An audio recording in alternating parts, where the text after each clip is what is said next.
Confidence and character are not forged in single, sweeping gestures, but in countless, ordinary choices made with extraordinary intention. Speak to yourself with conviction. Launch into action before fear has time to argue. Gather allies who lift you higher, and channel comparison into compassionate service. Where imperfections like unique signatures, feed your mind a nightly spark of knowledge. Let posture echo assurance. Honor each small triumph. Harvest wisdom from missteps, and create simply because creation is life expanding.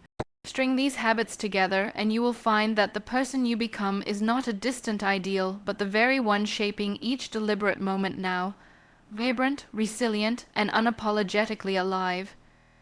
Each day begins long before the first email pings or the sun peeks through the curtains. It starts in that silent moment when your eyes open and your mind greets itself. What you whisper internally in those fragile seconds sets the emotional thermostat for everything that follows.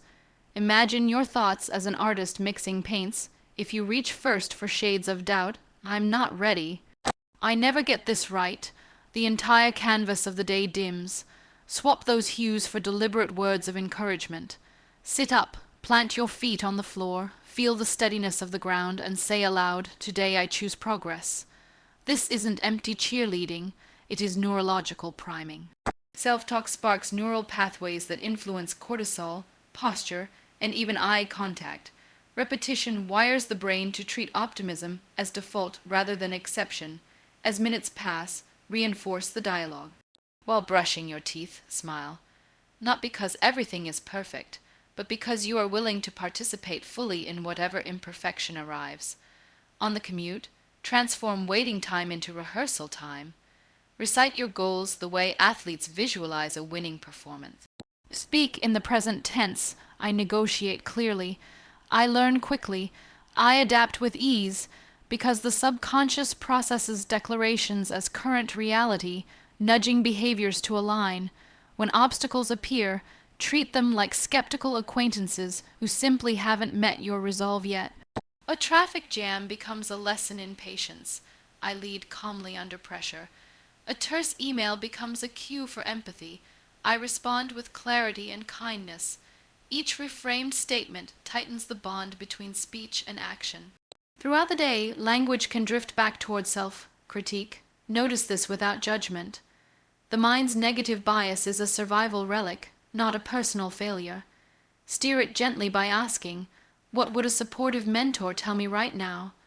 Then say exactly that. Over time, these interventions accumulate into evidence. Moments when you did speak up in the meeting, finish the workout, or apologize sincerely. Collect these wins in a notebook or a digital file. Before sleep, read them aloud. This nightly ritual converts isolated victories into a continuous narrative of capability. The conscious review plants seeds in memory that sprout overnight, so you wake predisposed to notice future wins. Eventually, the practice reaches critical mass. The voice in your head no longer feels like a coach reading from a script. It sounds like you, authentic, automatic, unforced. At that point, self-talk has matured into self-belief. You no longer need to instruct yourself to act with confidence. You simply do. Challenges still arise, but they meet a person whose default setting is, "I can navigate this." The journey from the mirror to unshakable faith wasn't a leap. It was thousands of sentences repeated until they etched a new identity. And that identity, rooted in deliberate words, reinforced by daily proof, moves through the world with a quiet assurance that invites opportunities and relationships to meet it at the same empowered level. The gap between hesitation and action is often only a breath wide, yet it can feel like a canyon. The 5-minute courage rule exists to shrink that chasm into a single, decisive stride. The method is deceptively simple. When faced with a task that provokes anxiety, making a difficult phone call, pitching an idea, stepping onto a treadmill, grant yourself exactly 5 minutes of uninterrupted commitment. Set a timer, silence notifications, and begin. The promise is not to finish the entire endeavor, but to engage wholeheartedly for those initial 300 seconds. What unfolds is a psychological sleight of hand. By limiting the time span, the brain perceives the challenge as less intimidating, lowering the body's threat response.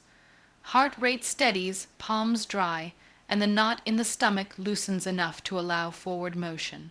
As the seconds tick, momentum replaces rumination. In the first minute, you align posture, breathe deeply, and take the opening step, dialing the number, opening the project file, lacing the shoes. The second minute initiates rhythm, words start flowing, cursor begins moving, legs find cadence. Midway, the mind, once caged by apprehension, discovers tangible feedback, perhaps a receptive tone on the other end of the line, a paragraph suddenly appearing on the screen, or the invigorating rush of blood through muscles.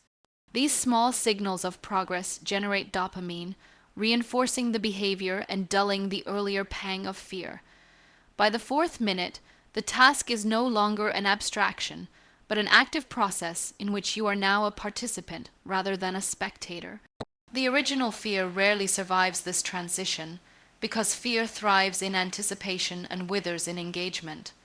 When the timer sounds at minute 5, you earn a choice: stop with pride, knowing you honored the agreement, or ride the newfound inertia deeper into the activity. More often than not, you will continue because quitting mid-flow demands its own cognitive effort. Even if you stop, you've logged a victory that stands ready to be cited as evidence during future bouts of doubt. Record these braveries in a journal or voice memo. Sent the proposal draft. Ran for 5 minutes and added 2 more. Introduced myself at networking event. Over weeks, the list becomes a living ledger of resilience, revealing a pattern. The dread preceding action consistently outweighs the discomfort of doing. Recognizing that discrepancy reframes fear as a pre-event illusion rather than a post-event verdict.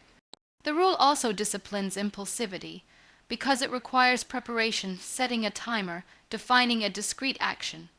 It filters out reckless decisions masquerading as boldness. Courage in this context is intentional, bounded, and renewable. It can be summoned repeatedly throughout the day: 5 minutes to tidy a cluttered desk, 5 to outline a project, 5 to stretch stiff muscles.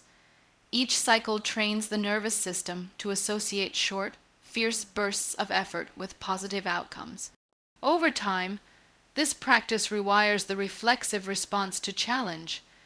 Instead of freezing or procrastinating, you default to, "Let me give it 5." Those words signal the brain to deploy focus and tenacity on command.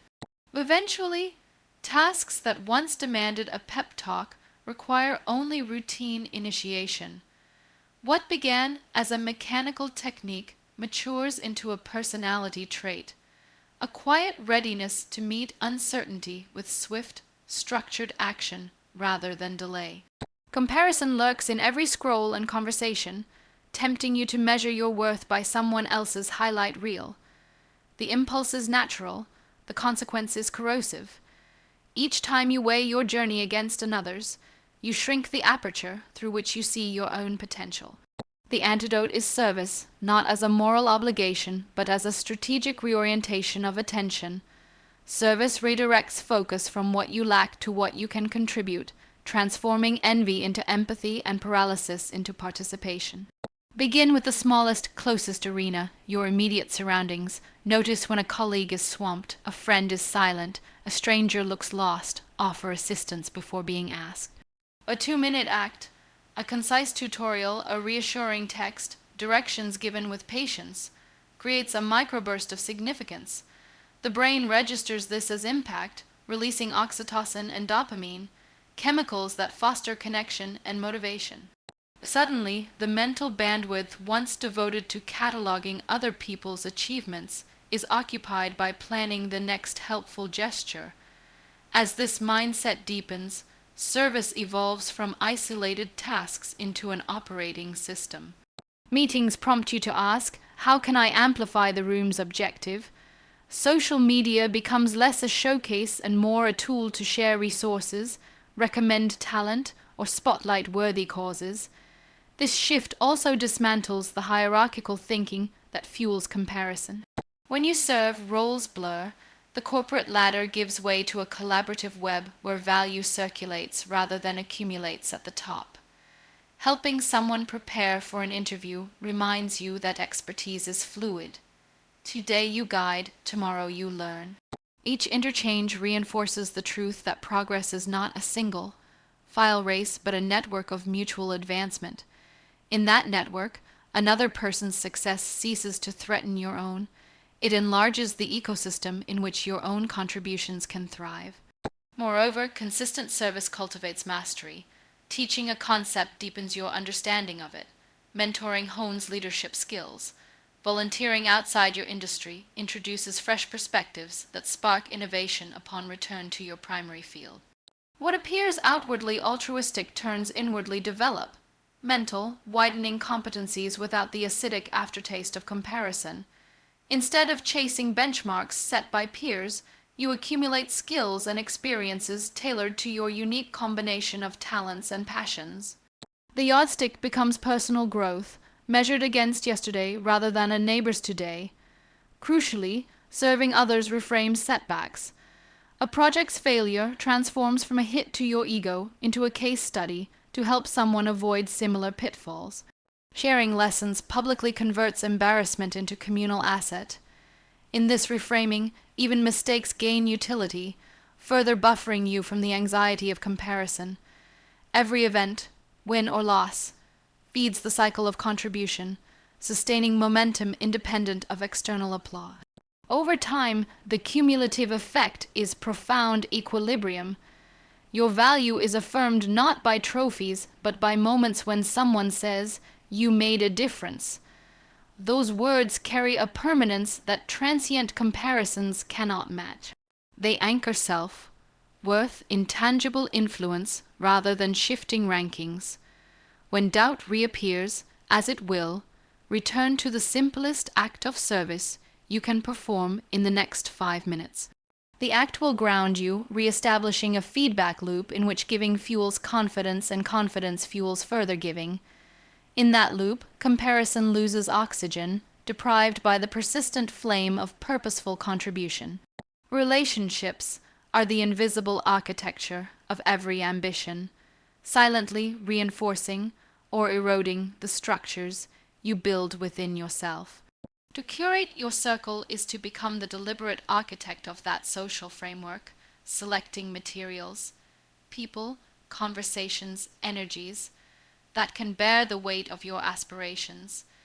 Begin by observing, without judgment, the emotional residue left after each interaction. Some individuals are like sunlight. After spending time with them, you feel warmer, ideas bloom, and your posture lengthens. Others resemble fog. They leave you squinting, second, guessing, and searching for direction. Take note, literal or mental, on these sensations. Patterns will emerge that identify which connections ignite motivation and which siphon it away. Next, clarify the qualities you value most. Perhaps it's integrity, curiosity, or resilience. Articulate these traits in writing, because written words act as a compass when social landscapes grow crowded. With this compass, start aligning your time accordingly. This doesn't require grand announcements or dramatic breakups. It hinges on calibrated shift, accepting fewer invitations that drain you, initiating more encounters that nourish you. Replace an hour of habitual complaining with 30 minutes of skill, sharing, or swap a passive group chat for a mastermind call where each participant sets weekly intentions. The substitution principle ensures you're not simply subtracting relationships, but actively cultivating richer ones. Simultaneously, cultivate the courage to set boundaries. When someone consistently belittles your goals, practice a graceful pivot. I appreciate your perspective, but I'm focusing on solutions right now. If a colleague's negativity becomes a daily soundtrack, insert strategic silence or physical distance. Inserting boundaries signals self-respect, and paradoxically, it often elevates the overall quality of interaction by making mutual respect the price of entry. Over time, people either rise to that standard or fade to the periphery, making space for new voices. Seeking those new voices requires proactive effort. Join communities aligned with your passions, writing groups, coding forums, fitness classes, volunteer team. Arrive not as a consumer of inspiration, but as a contributor. Offer feedback, share resources, celebrate others' wins loudly. Contribution turns acquaintances into allies and allies into friends. In these spaces, look for the three-way resonance of shared values, complementary skills, and reciprocal encouragement. When all three click, invest deeper, schedule regular check-ins, collaborate on projects, attend one another's milestones. Consistency forges trust, and trust accelerates growth because it allows for candid feedback, the kind that highlights blind spots while believing in your capacity to correct them. Periodically audit your circle like an investor reviews a portfolio. Ask, is this relationship appreciating in mutual growth, or is it stagnant? Appreciation isn't measured in transactional favors, but in mutual expansion. New ideas, broadened networks, strengthened character. If a connection flatlines or declines, rebalance the portfolio. Letting go can feel ruthless, yet clinging to incompatible ties is costlier, draining bandwidth that could nurture alliances aligned with your evolving horizon. Finally, remember reciprocity. To attract supporters, be one. Celebrate others without envy, listen without agenda, challenge without contempt. Your own presence becomes the asset you wish to receive, creating a virtuous loop where quality attracts quality. Over months and years, this curated circle becomes an ecosystem of accountability and uplift, a living testament that success is rarely solitary. Instead, it's the collective echo of individuals who choose, day after day, to stand in each other's sunshine and grow taller together. Perfection is the mirage that keeps many people crawling through deserts of self-criticism, believing that peace waits at some faultless horizon. Yet every human landscape is textured with imperfections, birthmarks, stutters, awkward laughs, unconventional paths. And these topographical quirks are what make it unforgettable. To celebrate flaws as features is to exchange the sterile ideal of flawlessness for the rich authenticity of individuality. The process begins by trading the language of defect for the language of design. Instead of labeling a tendency to daydream as distracted, call it imaginative. Instead of branding sensitivity a weakness, recognize it as heightened empathy. This reframing does not deny challenges. It places them within a fuller narrative where strengths and struggles intertwine. The next step is deep observation. List personal traits you once tried to hide, freckles, and accent a nonlinear resume bouts of overenthusiasm. For each ask, how has this shaped a unique perspective or ability? Perhaps the accent forged superior listening skills because repeating yourself taught patience. Perhaps the resume's zigzags cultivated adaptability and disciplinary insight. Document these conclusions in a journal. Writing solidifies awareness, transforming vague self-acceptance into concrete appreciation. Over time, rereading entries grounds confidence in evidence rather than wishful thinking. Visibility accelerates celebration. Showcase quirks instead of masking them. Wear the bold glasses that magnify expressive eyes. Mention the career detours during interviews as proof of resilience. Turn a lisp into a signature cadence for storytelling. Visibility invites resonance. Someone else recognizes their own hidden trait in your unveiled one, and connection sparks. Shared imperfections become social glue, forging communities where authenticity outranks polish. In such spaces, feedback becomes richer because it addresses the whole person, not a curated facade. Resistance will surface. Society profits from insecurity, selling products and narratives that promise correction. Counter this by curating inputs. Follow creators who highlight diversity of body shapes, neurotypes, and life trajectories. Read biographies of innovators whose defects or seeds of genius, dyslexic entrepreneurs who hacked new learning systems, introverted scientists who listened where others talked. Each story collected acts like reinforcement steel against cultural pressure, strengthening the mental structure that supports self-celebration. Practicing vulnerability further embeds this mindset. Admit mistakes without self-flagellation. When a presentation includes a stumble, name it with humor, "That was my dramatic pause." Laughter diffuses shame and signals permission for others to relax into their imperfections. The cycle is reciprocal. As you normalize your flaws, you become a safe harbor for those of others, reinforcing a community ethos where uniqueness is currency, not liability. In professional settings, this translates into diverse teams unafraid to question norms, because no one is performing invincibility. Innovation flourishes in that psychological safety. Finally, ritualize reflection. At week's end, note one instance where a so-called flaw added unexpected value.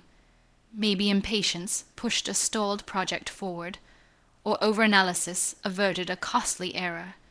Celebrate with a tangible marker, a small artwork, a song played loudly, a toast with friends. Ritual imprints memory, ensuring the lesson endures beyond fleeting relief. Repetition of this celebratory cycle rewires the reward system. The brain begins to anticipate pleasure from authenticity rather than conformity. In embracing the textured mosaic of imperfections, life transforms from a perpetual repair project into an evolving masterpiece. The brushstrokes once deemed erroneous reveal themselves as intentional accents that give depth, intrigue, and unmistakable originality. The art of living, then, is not about sanding every edge smooth, but about arranging each irregular fragment until the light catches it just right, sending unexpected colors across the room. Nightfall offers a quiet bargain. Surrender the day's clutter, and in exchange receive a sliver of undisturbed curiosity. Embracing that bargain by learning one new thing before drifting into sleep transforms the final moments of wakefulness into a catalyst for growth. The practice starts with intention rather than intensity. Commit to a single insight, no sweeping curricula or exhaustive chapters, just a concise morsel of knowledge that can fit comfortably between brushing your teeth and dimming the lights. This modest scope disarms the common excuse of exhaustion. Anyone can spare 5 focused minutes when the reward is a mind subtly richer than it was at sunset. Begin by preparing a curiosity shelf, a short list of resources ready to explore, a bookmarked article, a language app, a guitar chord diagram, a historical anecdote podcast. Variety keeps the ritual fresh, preventing it from ossifying into obligation. When bedtime approaches, choose intuitively based on mood. If the mind feels agile, tackle a paragraph of dense science. If fatigued, absorb a haiku or a new constellation's story. The point is not breadth or depth, but continuity, a nightly affirmation that growth is a daily habit, not a sporadic ambition. The cognitive benefits are stealthy yet profound. During rapid eye movement sleep, the brain consolidates memories and forges new neural pathways. Feeding it a novel concept right before and hands it prime content to integrate. Imagine painting a stroke on a canvas moments before it is sealed for the night. The color settles, melding seamlessly with the existing image. Over weeks, these nightly strokes accumulate, expanding intellectual horizons almost imperceptibly until a surprising competence emerges. You recall phrases in a foreign language while ordering breakfast, or explain a scientific principle at lunch without realizing when you mastered it. Emotionally, the ritual counters rumination. Many lie awake replaying mistakes or forecasting problems. Redirecting attention to a constructive task interrupts that negative loop, replacing anxiety with intrigue. Curiosity and worry seldom coexist, one crowds the other out. As the new fact settles, a gentle pride accompanies sleep, a sense of having invested in oneself despite the day's demands. This self-respect snowballs, influencing the following morning's mindset. You awaken not burdened by unfinished thoughts but buoyed by evidence of progress. To anchor the habit, externalize accountability. Keep a bedside notebook and jot a single sentence summarizing what you learned. Discovered that octopuses have 3 hearts. Or practice the E minor scale. Date each entry. Flipping through pages later reveals a chronological mosaic of micro accomplishments. The visual proof of consistency sustains motivation far better than abstract resolutions. Optionally share select discoveries on social media or with friends. Teaching others cements retention and cultivates a culture of shared curiosity. Occasional lapses will occur: travel days, illnesses, nights when exhaustion wins. Treat them as data, not failures. Ask what impeded the ritual and adjust. Perhaps preload content offline for flights or switch to audio learning when eyes are strained. Flexibility protects continuity, ensuring the practice bends without breaking. Over months and years, this nightly exercise shapes identity. You become someone who expects incremental improvement the way others expect a cup of tea. The repertoire of topics explored weaves unexpected connections. A geology fact enriches a vacation hike. A philosophy quote reframes a workplace dilemma. A newly learned recipe spices a family gathering. Life feels more textured because each day ends with a deliberate addition to the mind's palette. And so, when the lights finally go dark, you drift into dreams accompanied by the quiet satisfaction that tomorrow's dawn will greet a person ever so slightly transformed. The body speaks long before the tongue begins to form words, delivering messages in posture, movement, and micro-expressions that audiences absorb subconsciously yet remember vividly. Harnessing this silent lexicon is less about theatrical posing and more about deliberate alignment between inner conviction and outer form. Start with the spine. Think of it as an antenna transmitting confidence. When you sit or stand tall, vertebrae stacking like steady columns, the respiratory system opens, oxygen intake rises, and the heart rate steadies. These physiological shifts send feedback to the brain, reducing cortisol and reinforcing calm. A poised stance is therefore not cosmetic. It is biochemical reassurance that ripples into clearer thought and steadier voice. Next, attend to the shoulders. Rolling them back even a few millimeters expands the chest and signals receptivity. It conveys, I am here, unguarded, ready to engage. Pair this with feet grounded hip width apart. Such anchoring prevents the sway of nervous energy and visually communicates presence. In conversation, imagine an invisible thread gently drawing the crown of your head upward. This subtle lift prevents slouching without rigidity, suggesting alert curiosity rather than militaristic stiffness. When greeting others, allow palms to face slightly upward or outward. Open palms are an ancient sign of harmless intent, disarming skepticism more effectively than any string of polite phrases. Eye contact functions like a dimmer switch for intimacy. Adjust its intensity to suit context. In a one-on-one setting, maintain eye contact for intervals of 3 to 5 seconds, long enough to show attentiveness but short enough to avoid dominance. Break contact by glancing to the side, never down, because downward looks can signal submission or discomfort. In group scenarios, distribute gaze democratically, letting each participant feel seen. The inclusivity of your eyes fosters trust and cohesion before agendas even surface. Gestures should trace your words the way a conductor's baton guides music. Keep them within the frame of your torso and purposeful, illustrating scale with hands, counting points on fingers, or drawing shapes in the air provides visual anchors that enhance comprehension. Avoid fidgeting artifacts, pen clicking, pocket shuffling, as they leak anxiety and distract listeners. Instead, harness rhythmic hand motions synchronized with speech cadence. This pairing can improve both your articulation and audience retention, because humans naturally mirror movement and emotion. Breath serves as the metronome of body language. Prior to entering a tense setting, an interview, and negotiation, pause for 2 cycles of diaphragmatic breathing. Inhale through the nose, feeling the abdomen expand, and exhale slowly through pursed lips. This deliberate pacing grounds the nervous system, preventing rushed speech and jittery limbs. Throughout dialogue, punctuate key statements with a brief silence, coupled with a still posture. Such pauses act like bold formatting in text, highlighting significance without a single decibel of added volume. Finally, practice congruence. Bold body language loses credibility if it masks fear or anger.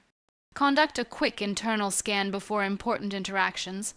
Label the prevailing emotion, accept it, then choose movements that authentically channel, rather than conceal, your state.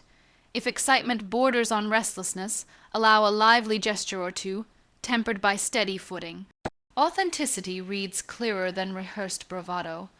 Over time, conscious use of body language becomes muscle memory.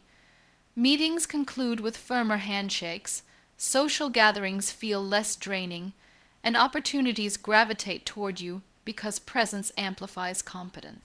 The learned grammar of posture, gesture, and breath composes a bold language of its own, one that declares self-assurance without uttering a single syllable, yet echoes far beyond the moment of encounter.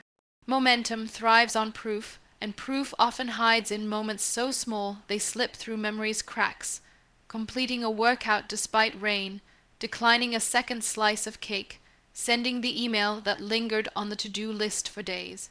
A victory jar rescues these fleeting triumphs from oblivion by giving them tangible form. Choose any container that feels inviting: a mason jar, a decorated shoebox, an old coffee tin wrapped in bright paper. Place it somewhere visible: a desk corner, bedside table, kitchen counter, where it will intersect naturally with everyday routines. Keep beside it a stack of small papers and a pen that glides easily. Frictionless tools encourage consistency.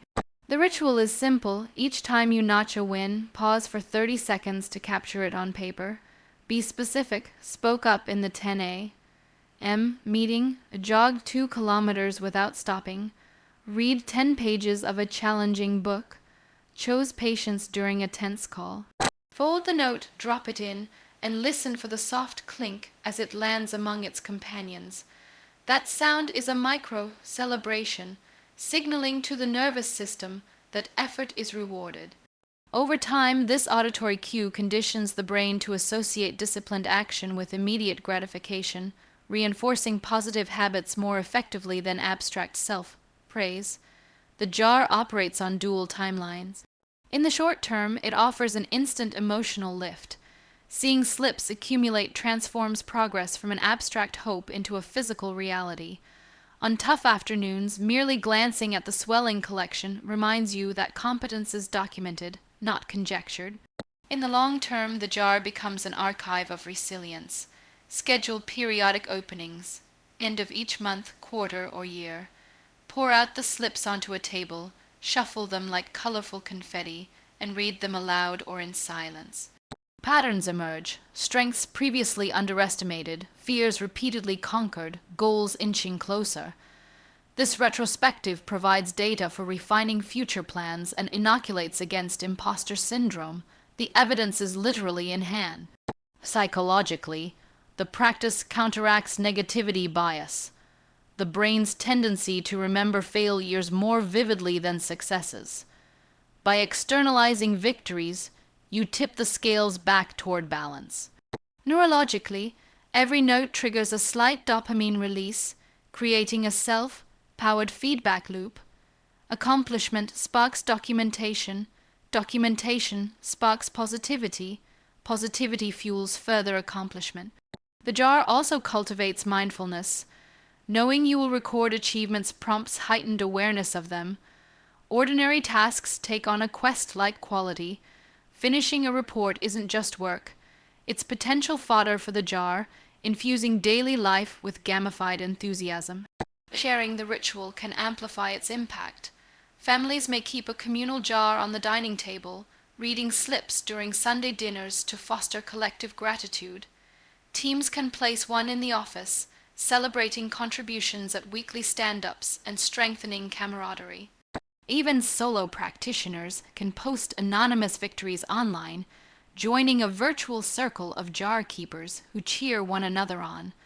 Such social visibility magnifies pride while modeling the habit for others. Eventually, the vessel may overflow. Resist the urge to compress notes or upgrade to a larger container prematurely. The visual of abundance is part of the reward. When capacity truly maxes out, migrate the slips to a ribbon-tied bundle, then start anew with an empty jar gleaming with possibility. The cycle embodies a larger truth. Success is not a monolith, but a mosaic of tiny choices honored faithfully. Each piece, however small, deserves its space to shine, and together they form a portrait of progress that no setback can fully erase.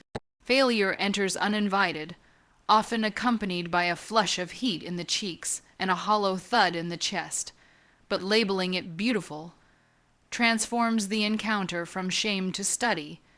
The moment a plan unravels is precisely when raw data about your limits and blind spots floods the scene.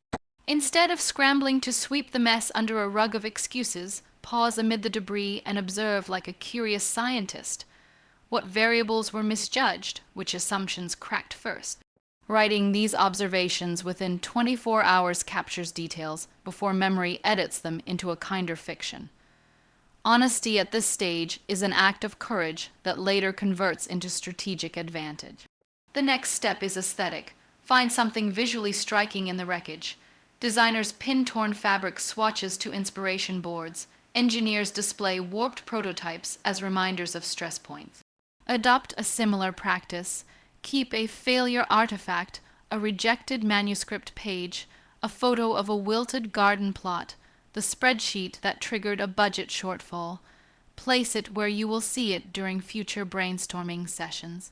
This tangible relic reframes the episode from a personal flaw to a design iteration. It whispers, version 1 taught what version 2 must fix. Shared storytelling magnifies the beauty. Gather mentors or peers and narrate the stumble in cinematic detail, focusing not on self-deprecation but on plot mechanics, setup, conflict, collapse, insight. Inviting external viewpoints exposes unnoticed angles. Someone may spot a trend in your decision, making or propose a simple tweak that sidesteps the same pitfall next time. The public nature of the retelling also inoculates against perfectionism. Once you've owned a mistake aloud, its power to haunt you privately diminishes. Transform insights into experiments quickly, while the emotional sting still fuels motivation. If a product launch flopped due to unclear messaging, draft 3 crisp taglines within 48 hours and a /B test them with a small audience. Fast iteration converts lingering disappointment into kinetic momentum, ensuring the failure's lessons circulate rather than coagulate. During each mini-experiment, document hypotheses and outcomes in a beautiful failure ledger. Over months, this log becomes a strategic map of the terrain you've crossed, valleys avoided, shortcuts discovered, dead ends marked boldly. Reviewing the ledger before new endeavors cuts the learning curve and bolsters confidence rooted in empirical evidence rather than blind optimism. Reweave the emotional narrative, too. After every improved iteration, acknowledge that the original setback catalyzed the advance. Celebrate with a symbolic gesture, a short walk, a favorite song played loudly, a line drawn through the ledger entry in bright ink. Small ceremonies register in the limbic system as closure, preventing failures from fossilizing into chronic self-doubt. Over time, a paradox emerges. The greater your appetite for beautiful failures, the less frequently catastrophic breakdowns occur. Familiarity with the anatomy of mistakes sharpens foresight. You notice early tremors where once you ignored warning signs. Even when collapse is unavoidable, market shifts, unexpected illness, the reflex kicks in to harvest insights rather than wallow. Life becomes a series of prototypes progressing toward ever better versions of projects, relationships, and self. In that worldview, beauty is not the absence of cracks, but the mosaic pattern they create, each fracture lined with the gold of hard, one understanding gleaming more brightly than any seamless surface could. Creativity is the soul's natural exhale, an instinct often muffled by schedules and screens, yet always ready to surge when given space.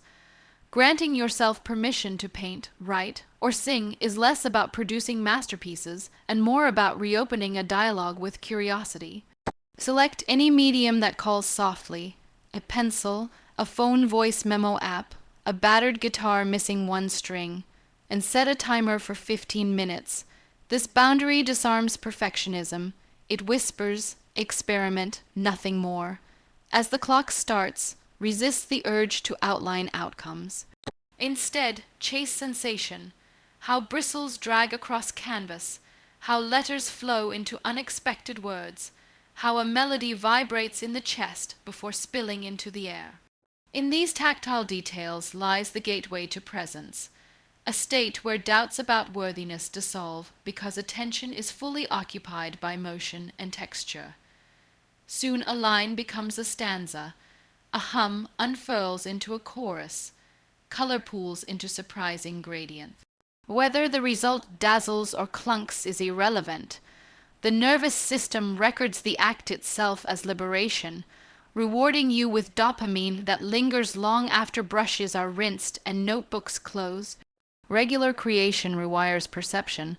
Once eyes learn to mix paint, city sunsets reveal hidden undertones of violet and peach. After sculpting sentences, everyday conversations sparkle with metaphor waiting to be caught.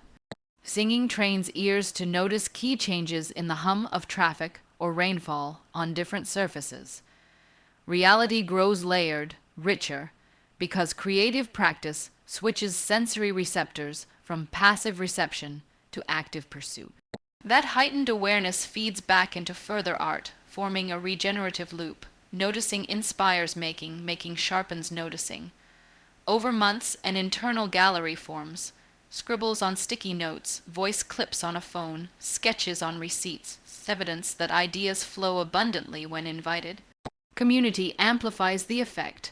Share a rough draft with a friend, post a raw acoustic snippet online, swap sketches at a local cafe meetup. Vulnerability in showing unfinished work dismantles the ego's brittle shell and replaces it with elastic confidence, a belief that value resides not only in polished products but in authentic process. Feedback, whether praise or constructive critique, acts as a mirror reflecting both strengths and blind spots, accelerating growth in directions solitary labor might miss. Meanwhile, witnessing others' experiments expands your palette of possibilities. Someone's digital collage might nudge you to sample electronic beats, while another's minimalist poem could inspire a stripped-down painting series.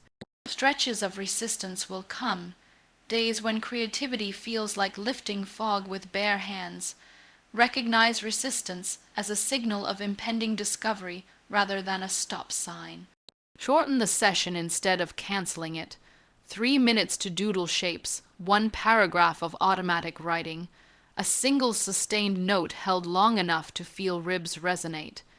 These micro acts maintain the creative muscle's elasticity, preventing it from tightening into inertia. Celebrate them with small rewards: a cup of tea, a walk, a sticker on a calendar. Each mark becomes a visual chain of continuity, proving commitment through slumps as well as surges. Ultimately, making art teaches the most transferable lesson: that something can come from nothing through the conduit of your deliberate attention. Once internalized, this principle seeps into every domain. Business strategies gain imaginative flair, relationships benefit from lyrical communication, personal challenges transform into narrative arcs awaiting resolution.